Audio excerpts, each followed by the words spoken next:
Chapter 31. The passing away in Baba's presence of Sannyasi Vijayanand, Balaram Mankar, Nulkar, Megha, the tiger. In this chapter, Hemant Pant describes the passing away of certain devotees and a tiger in Baba's presence. Preliminary. The last wish or thought that a man has at the hour of death determines his future course. Sri Krishna has said in Gita, chapter 8, verse 5 and 6, that he who remembers me in his last moments comes verily to me, and he who meditates otherwise at that time goes to what he longs for. We cannot be certain that we can entertain a particular good thought at our last moment, for more often than not, we are more likely to be frightened and terrified by death.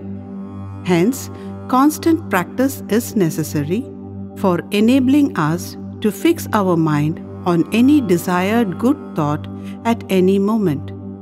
All saints, therefore, recommend us to remember God and chant His name always, so that we may not be perplexed or perturbed when the time for departure comes.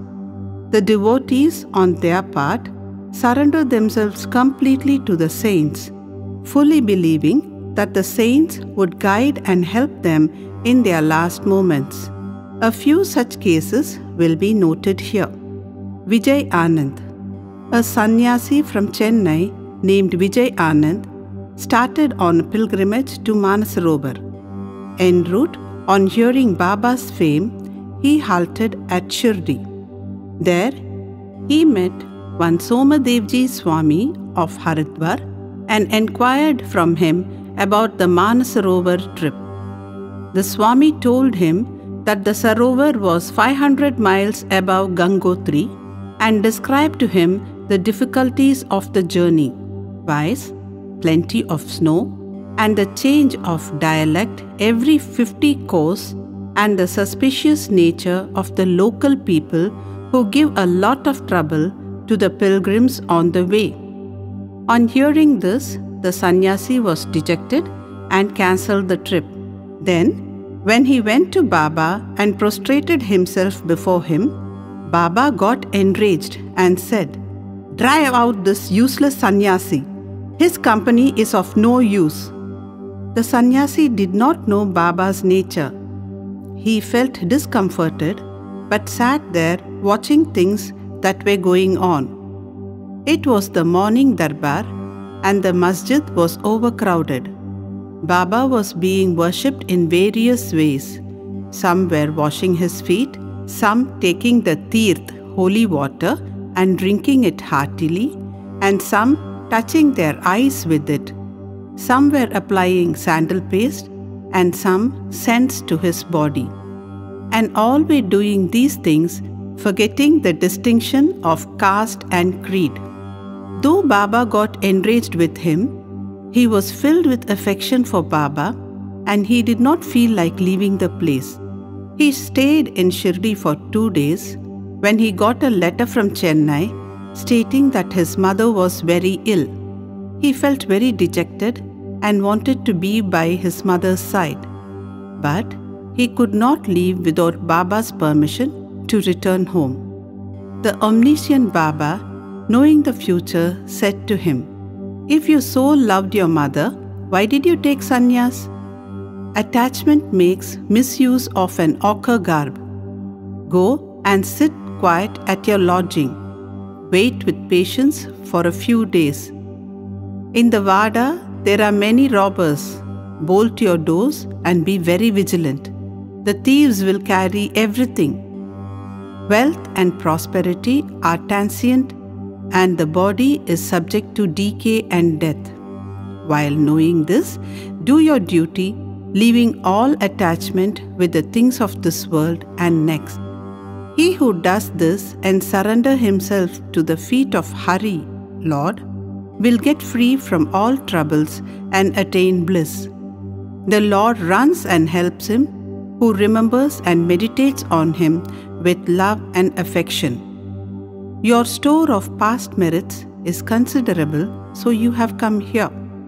Now, attend to what I say and realize the goal of your life.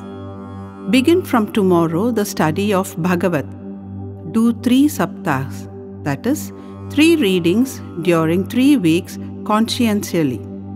The Lord will be pleased with you and will destroy your sorrows, your illusions will vanish, and you will get eternal peace.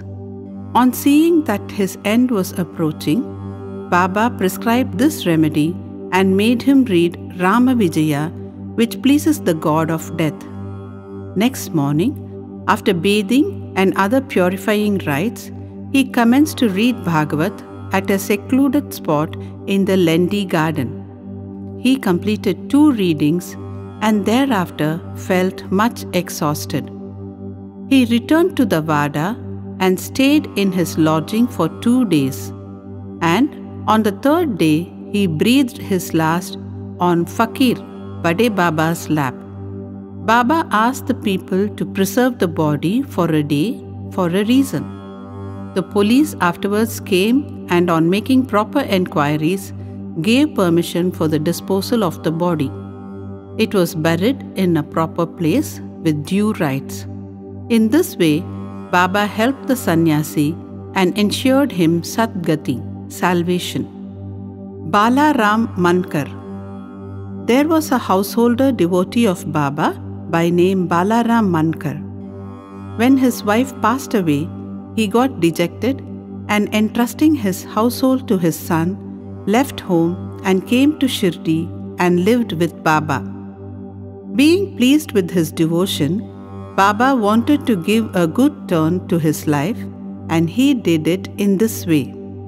He gave him ₹12 and asked him to go and live in Machindragarh, district Satara. Mankar was first unwilling to go and stay away from Baba, but Baba convinced him that he was giving the best course for him and asked him to practice meditation thrice a day in the Gad, Machindragarh. On believing in Baba's words, Mankar went to the Gad. He was much pleased with the serenity, pure water, healthy air and the surroundings of the place and began to practice assiduously the meditations as recommended by Baba. After some days, he got a revelation. Generally, bhaktas get revelations in their samadhi or trance states. But in Mankar's case, he got it when he came down to his ordinary consciousness from his trance. Baba appeared to him in person. Not only that Mankar saw him, but he also asked him why he was sent there. Baba replied, "In Shirdi, many thoughts and ideas began to rise in your mind, and I sent you here to bring your unsteady mind to rest. You thought that I was in Shirdi with a body composed of 5 elements and 3.5 cubits in length. Now, you see and determine for yourself whether the person you see here now is the same you saw at Shirdi. It is for this reason that I sent you here." Then, after the period was over, Mankar left the Gad and proceeded to his native place, Bandra. He wanted to travel by rail from Pune to Dadar. But when he went to the booking office to get a ticket, he found it very much crowded.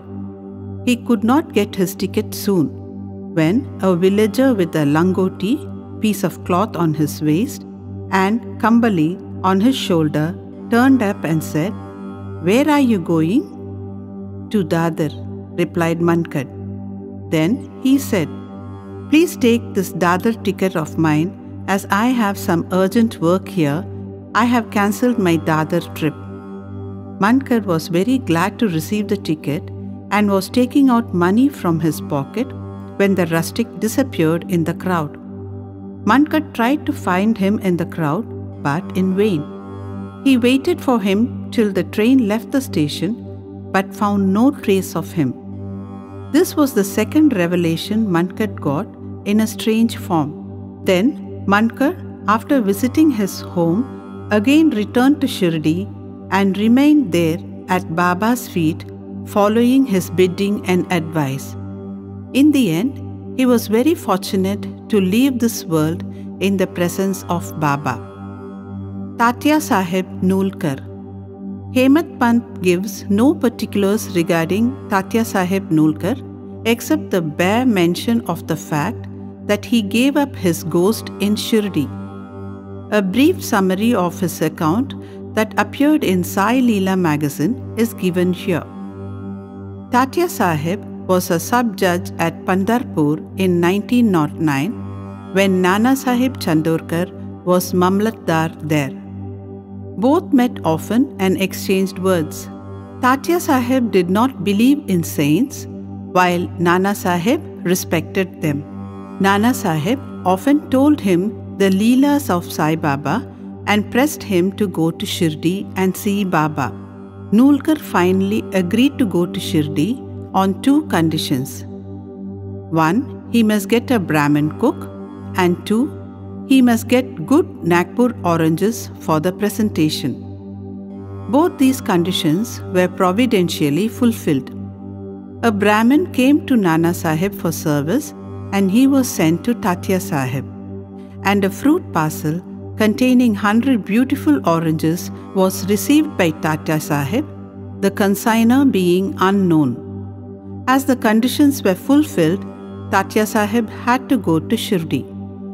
At first, Baba was much enraged with him, but by and by, Tatya Sahib got such experiences that he was convinced that Baba was God incarnate.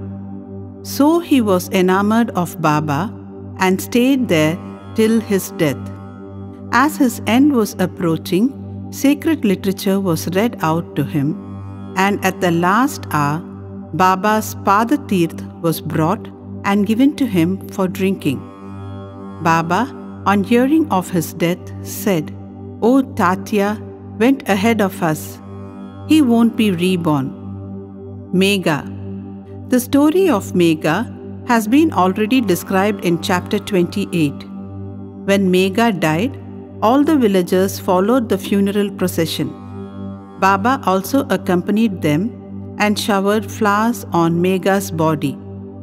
After the obsequies were performed, tears flowed from Baba's eyes, and like any ordinary mortal, Baba showed himself overcome with grief and sorrow. Then, covering the body with flowers and crying like a near relation, Baba returned to the masjid. Many saints have been seen giving Satgadi to men, but Baba's greatness is unique. Even an animal like tiger came to Baba's feet for being delivered from demerits. It is this story which will be narrated now. Tiger. This tiger is buried in Shirdi in front of Mahadev temple. 7 days before Baba passed away, a wonderful incident occurred at Shirdi. There came a country cart and stopped in front of the masjid. A tiger was on the cart, fastened with iron chains, with its agonized face turned to the rear. It was suffering from some painful malady.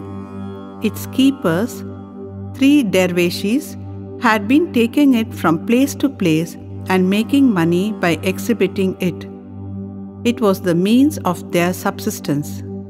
They tried all sorts of remedies to cure it from the malady it was suffering from, but all in vain. Then they heard of Baba's fame and came to him with the animal.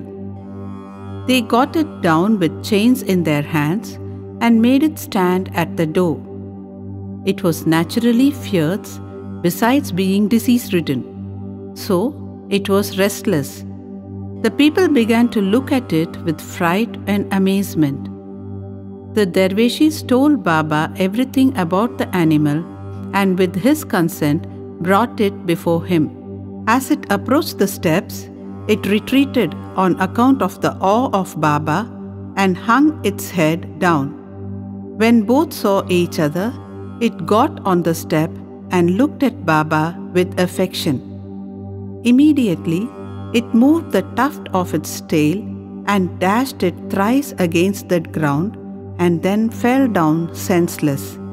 On seeing it dead, the Darveshis were much dejected and full of sorrow. But on proper thought, they came to terms with it. They considered that as the animal was diseased and nearing its end, it was very meritorious on its part that it met its death at the feet of Baba. It was their debtor, and when the debt was paid off, it was free and it met its end at Sai's feet. When any creatures bow down their head at saints' feet and meet death, they are liberated. Unless they have got a good store of merit on their account, how could they get such a meritorious end? Bow to Sri Sai, peace be to all.